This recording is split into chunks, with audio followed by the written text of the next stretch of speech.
Hello and welcome to NCBA's Cattleman to Cattleman. I'm Kevin Ochsner. Thanks for joining us.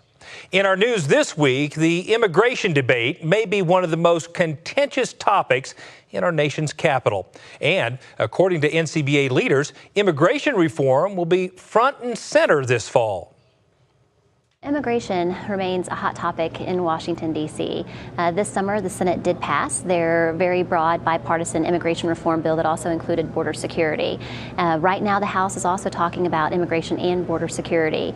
I think with the failure of the Farm Bill that happened at the end of June, it's kind of changed things a little bit for the House on how to bring issues forward in a very bipartisan manner, especially issues as emotional as the immigration and border security debate. We believe first and foremost that border needs to be secure. First and foremost, that has to happen. Our ranchers and farmers down along those border states don't need to be threatened. They don't need to have their property destroyed. They don't need their lives taken, as we've seen some of those things happen. And so that border needs to be secured. The immigration reform absolutely needs to happen.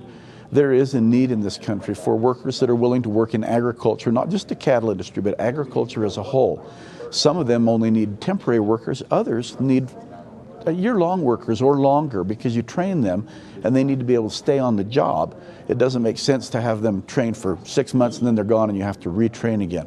So we would like to see a legal, viable worker program enacted that would allow people to come legally and work and do the job that they come for and then go home. Now, the House is taking a much different approach than the Senate took. The Senate had a very broad bill that encompassed pretty much every immigration program or guest worker program.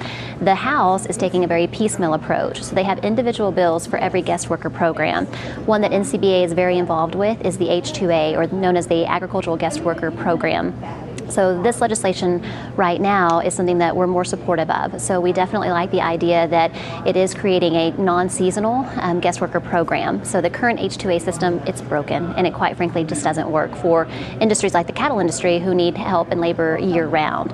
So we're hopeful that we'll continue to work with the House and the Senate, and we'll get some type of compromise legislation enacted before next year when this Congress ends. To join NCBA in the fight on immigration reform and other issues that impact cattlemen, just visit our website, beefusa.org.